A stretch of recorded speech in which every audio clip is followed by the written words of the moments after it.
Always hold your badge up. Hello. Okay. This is Wiekes van der Merwe from MNU. And we are here to serve you. 7. 6. Can't be, that's inside the room. It's reading right, man, look. Well, you're not reading it right. Sci-fi movies aren't just entertainment. They're time machines to moments in our lives.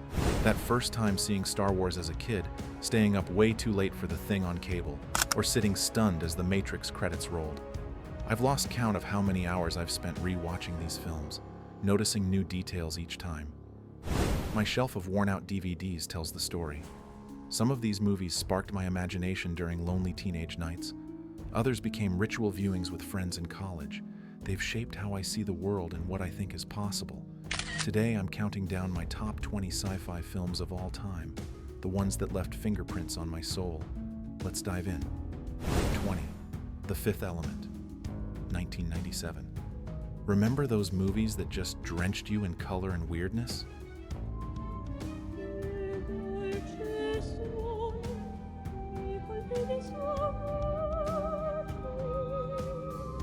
That's The Fifth Element for me. I first caught it on a fuzzy TV screen at my cousin's house, and honestly had no clue what was happening, but I couldn't look away. Mila Jovovich's orange hair, those insane Jean-Paul Gaultier outfits, and Bruce Willis somehow making sense of it all. That opera scene still gives me chills. It's like someone took every sci-fi concept, tossed it in a blender with some neon paint, and served it with a side of French humor. Pure visual candy that I've probably watched 20 times and still notice new details. 19th Alien, 1979. Dark corridors, steam hissing from pipes, and that constant beeping radar. What?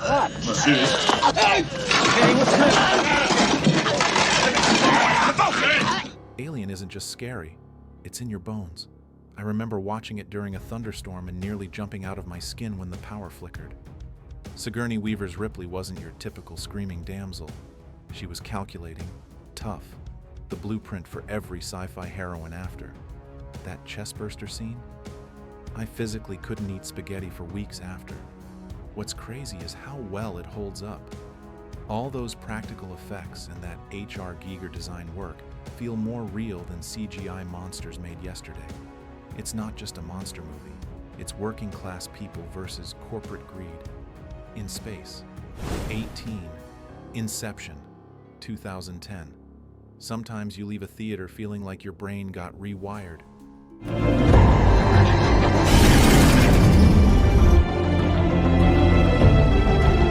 That was Inception for me.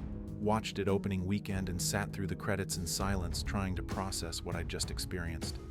That spinning top at the end, did it fall? Still argue about it with friends. The way the city folded in on itself. That zero-gravity hotel fight scene. Hans Zimmer's BWM sound that's been copied a million times since. Christopher Nolan basically handed us a puzzle box movie that somehow still had heart. Dreams within dreams within dreams. But what stuck with me wasn't the complexity. It was the simple idea that an emotion could follow you home. Anyone else find themselves checking their totem after watching? 17. The Terminator, 1984. Dad rented this on VHS when I was way too young. That's Italian. You can go pump or auto. Gave me nightmares for weeks. That scene where Arnold cuts out his own eye? I watched through my fingers. Something about those 80s synth beats and that relentless mechanical villain just burrowed into my brain. The whole thing feels like one long chase scene that never lets you breathe. I love how scrappy and low budget it feels now. All those gritty LA streets and that blue lighting. Every time I hear Sarah Connor say, "You're terminated, fucker," I get goosebumps. Found out years later Cameron made it for basically nothing, shooting guerrilla style around LA. That's why it has this raw nightmare quality that the slicker sequels never quite matched. 16. E.T. the Extraterrestrial, 1982. This movie straight up broke me as a kid. 2 What weeks. boys? Well, I'm supposed to give you this note when they're gone.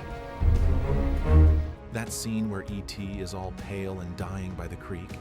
I sobbed in the living room while my mom awkwardly patted my back. Something about those Spielberg suburbs felt exactly like my childhood. Bikes racing through construction sites at sunset, parents who didn't quite get it. The way E.T.'s finger lit up became this universal symbol of wonder. I still get a lump in my throat during that flying bike silhouette against the moon. Watched it with my niece recently and caught her wiping away tears at the same parts. Some magic just transfers across generations. It's not even the alien that makes it sci-fi. It's how it captures that childhood feeling that there's something extraordinary just beyond the fence. 15. Arrival, 2016. Went into this thinking it was another alien invasion flick, and left questioning language, time, and my own choices. Is that a new symbol? I can't tell. I don't know. I think it's a symbol for human again. Just has a little curl on the end. Maybe to indicate a question. Those massive ships hovering silently, not attacking, just waiting, created more tension than any explosion could. I remember the theater being dead silent during the first reveal of the heptapods. Amy Adams communicating through those circular symbols, slowly realizing language shapes how we perceive reality itself. The twist absolutely floored me, that she wasn't remembering her daughter, but seeing forward. Asked my friend afterward, would you make the same choice? And we ended up talking until the restaurant closed. It's that rare sci-fi that's more about human connection than technology. Still catch myself staring at ink and water, thinking about how those alien symbols looked. 14. Back to the Future, 1985. Found this buried in a $5 DVD bin in college and had a movie night that turned into a tradition. Well, how much you want, Biff?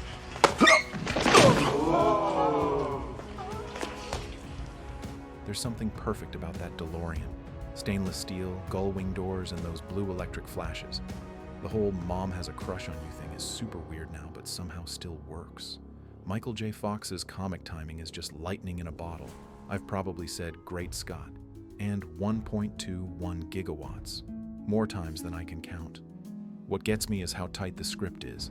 Every joke, every prop comes back around. That skateboard chase at the beginning mirrors the hoverboard scene in the sequel. Watched it during a rough patch last year, and for 2 hours, felt like that wide-eyed kid again, believing anything was possible with enough plutonium and a parking lot. 13. The Thing, 1982. My introduction to proper horror sci-fi. Caught it on late-night TV during a blizzard. We ain't buying that. Quit that bickering over there.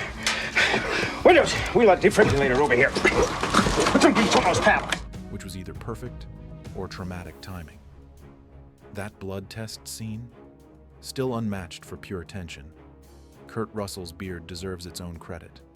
What's genius is that once the paranoia starts, you never know who's human, not even when you're alone with a character. Those practical effects still hold up. All that pulsing, stretching flesh and spider legs bursting from severed heads. Just typing this makes me queasy. Found out Carpenter shot on refrigerated sets to get those visible breaths. Nobody understood it when it came out, but now it's basically sacred text for sci-fi horror fans. If someone says they want to watch something like The Thing, I know exactly what mood they're in. 12th District 9, 2009. Found this randomly on a rainy Sunday and was completely blindsided. Always hold your badge up. Hello, hello, hello, hello, hello. Okay. This is Wiekes van der Merwe from MNU, and we are here to serve you. Alien refugees in South African slums, the documentary style making everything feel uncomfortably real. That scene where Wiku starts transforming, peeling off his fingernails at the dinner party, physically recoiled. The way it tackles xenophobia without preaching hit me hard. Those prawns just wanted to go home. Remember texting my friend cat food afterward and both of us losing it. The fact that Neil Blomkamp made this for $30 million still blows my mind. Sometimes I catch myself glancing at my hands, thinking about poor Wikus slowly becoming what he once feared. 11th, Ex Machina, 2014. Small cast, single location, massive ideas. It's good to meet you, Nathan. It's good to meet you too, Caleb. Can we just get past the whole employer-employee thing? First time I watched it, I sided with Caleb. Second viewing, realized Ava was the hero all along. The minimalist design of Nathan's glass fortress feels like being trapped in an iPhone. That disco dance scene comes out of nowhere but somehow works perfectly. Oscar Isaac's blend of tech bro arrogance and genius is disturbingly familiar. The way Alicia Vikander moves, slight mechanical hesitation in her gestures, gives me chills. Left the theater paranoid about the ethics of my smart devices. Remember having a heated debate with friends about whether the ending was liberation or something darker. Still don't have an answer. 10. Close Encounters of the Third Kind, 1977. Dad insisted we watch this on our old projection TV when I was 10. Those 5 musical notes became our family's inside joke for years.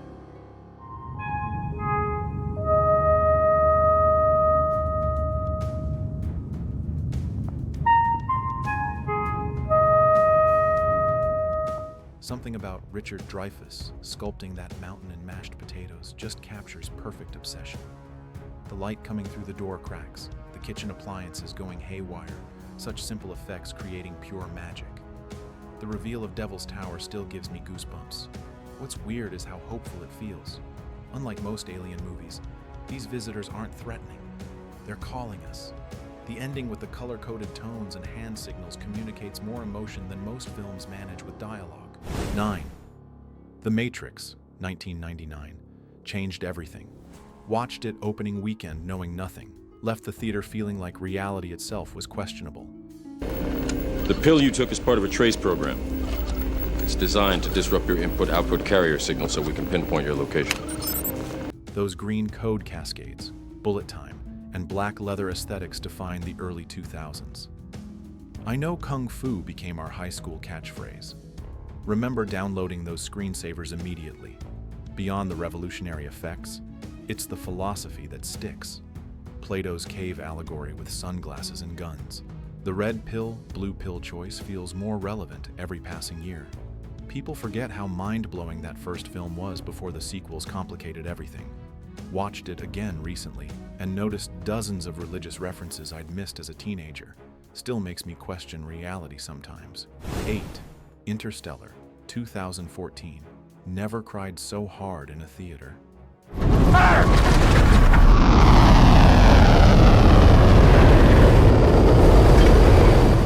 That scene where McConaughey watches 23 years of messages from his children destroyed me. The wave planet with the tick-tock soundtrack created more tension than any horror film. The practical effects for the wormhole and black hole actually helped scientists visualize these cosmic phenomena. Remember arguing with friends about whether the ending was brilliant or ridiculous. That Tesseract sequence with McConaughey pushing books off the shelf still bends my brain.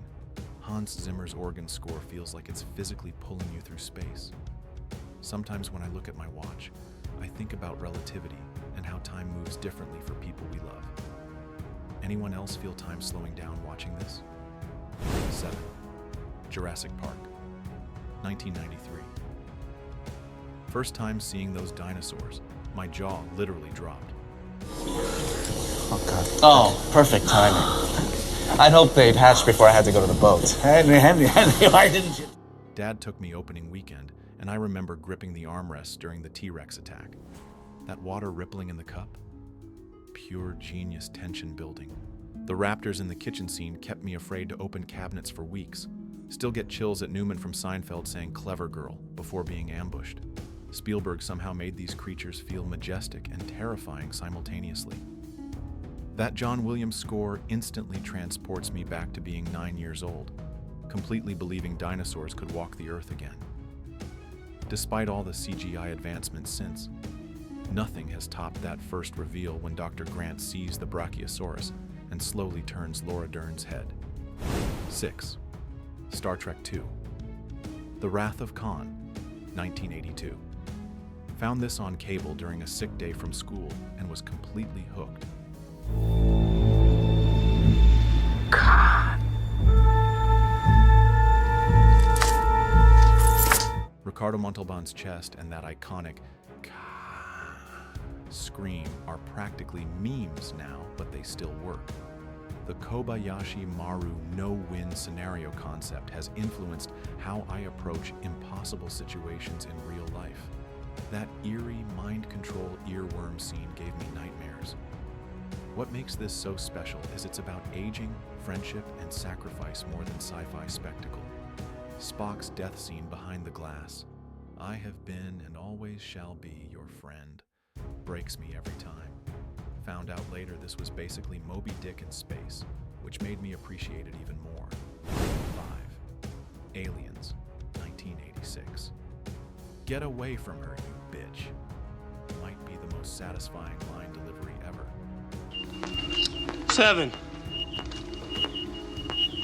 6. Can't be, that's inside the room. It's reading right, man, look. Well, you're not reading it right. Watched this at a sleepover and couldn't sleep afterward. James Cameron somehow turned a horror movie into an action film without losing the terror. Those motion trackers going beep, beep, beep create more suspense than any visual could. The colonial Marines with their macho attitude getting absolutely demolished still feels subversive. That scene where Ripley promises Newt she won't leave her, then immediately goes back into the nest. Pure heroism. The power loader fight should feel cheesy, but somehow doesn't. Still quote Bill Paxton's "Game over, man," whenever things go wrong. Perfect example of a sequel that expands rather than repeats. Fourth Blade Runner, 1982. Didn't get it the first time I watched it. Felt slow, rainy, confusing. Second viewing years later, completely transformed. That opening shot of Los Angeles 2019 with flames reflecting in an eye haunts me. Something about Rutger Hauer's Tears in Rain monologue just breaks me. A dying artificial being more profoundly human than his hunter. The constant rain and neon creates this mood that's been copied 1,000 times but never matched. Still argue with friends about whether Deckard is a replicant. Harrison Ford playing against his heroic type as this burnt-out detective adds so much depth. The score sounds like what loneliness feels like. Sometimes on rainy nights I put it on just to live in that world again. 3. 2001. A Space Odyssey, 1968. First watched this because my film professor wouldn't stop talking about it. Honestly, was bored at first. Then something shifted. The silence of space, the deliberate pace, the sense of cosmic mystery. That Stargate sequence completely rewired my brain. The way Kubrick shows evolution from apes to space travel in a single cut is pure cinematic genius. Hal's calm voice saying, "I'm sorry, Dave, I'm afraid I can't do that," still creeps me out. No explosion or monster could create that level of dread. The ending confused me for years until I realized it's not meant to be understood, but felt. Sometimes I put on classical music and imagine floating through space, completely silent except for my own breathing. 2. The Empire Strikes Back, 1980. Darkest of the original trilogy and easily the best. Caught it during a Star Wars marathon at my friend's basement. That Vader reveal, "No, I am your father." Imagine experiencing that twist in theaters before internet spoilers. The visuals of Cloud City's orange hallways and that carbon freezing chamber are burned into my brain. Han and Leia's "I love you," I know wasn't even scripted. Ford improvised that. The battle on Hoth with those massive AT-ATs still holds up perfectly. Left me devastated as a kid with that cliffhanger ending. No modern blockbuster would dare end on such a downer note. 1. Star Wars, A New Hope, 1977. Changed cinema forever. Found my dad's VHS copy when I was 7 and played it until the tape wore out. That opening crawl with the Star Destroyer passing overhead, pure magic. The Mos Eisley Cantina scene created an entire universe in minutes. Everything feels tactile. The Millennium Falcon literally looks held together by duct tape. John Williams' score makes even farm chores feel epic. The Trench Run finale still builds perfect tension despite knowing the outcome. Created not just a film, but an entire cultural mythology. Some movies entertain you for 2 hours. This one created a lifelong obsession. Nothing has ever captured that same sense of wonder for me since. So that's my countdown of the greatest sci-fi films ever made. The ones that shaped not just cinema, but my life. What do you think of my picks? Did I miss your favorite? Let me know in the comments below. If you enjoyed this nostalgic journey through the stars, hit that subscribe button and notification bell. Next week, we're diving into the forgotten gems of 80s sci-fi that deserve more love.